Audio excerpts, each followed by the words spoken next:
Hey class, afternoon, good morning, good evening. My name is Ben Garrett. In this week's Week 8 form of Environmental Economics, we were told to select a few of the key concepts that we learned in the class and discuss it in a video. Um, First of all, environmental economics can be defined as a subfield of economics concerned with environmental issues. Um, in other words, it focuses on the finances of how it affects environmental policies. Uh, One of the key concepts that I selected was biodiversity. We learned a lot. Biodiversity um, is a variety of life in a world or in a particular habitat or ecosystem. So we talked a lot about the biodiversity of private sectors, private lands and stuff. And it's the quality of the species, making sure those species have the resources they need to evolve and to thrive and to last for generations. Now, one of my biggest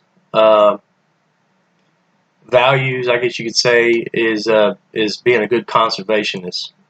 Conservation is defined as the preservation, protection, and restoration of the natural environment and of the wildlife in that area.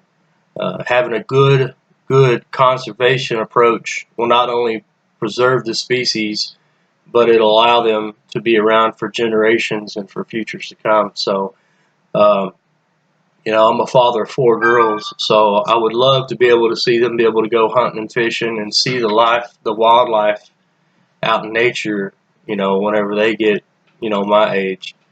Um, so, sustainable development is the last one that I'm going to talk about, and it is the economic development that is conducted without depletion of the natural resources in that area. So a couple examples would be, we're going to put in a road through the wetlands, or we're going to build some houses in the wetlands, or, what kind of impact is that going to have on the animals and the resources that are in that area? We're going to have to, make different approaches to put that road in, or is it going to drive those animals completely out of the area?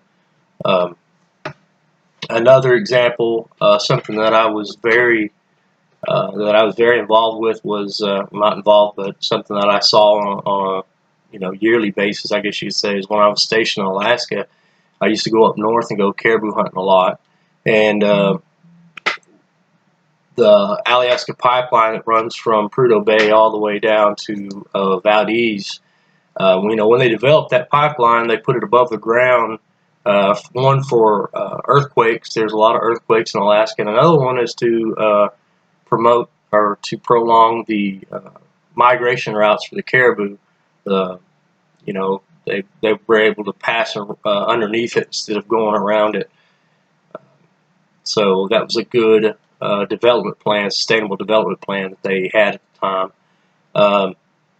So those are some of the things that I learned in the class. And the last thing I want to leave with you is a great quote from one of my favorite conservationists. His name's Aldo Leopold. I'm sure you probably heard of him. But the quote is, "We abuse land because we regard it as a commodity belonging to us, when we see land as a community to which we belong to, we may begin to use it with love and with respect." So, that's just some of the things that I learned in the class, and I hope you guys have a great day, and good luck to you and the rest of the class and your future careers. And you know what? Keep on keeping on, man. We'll see you.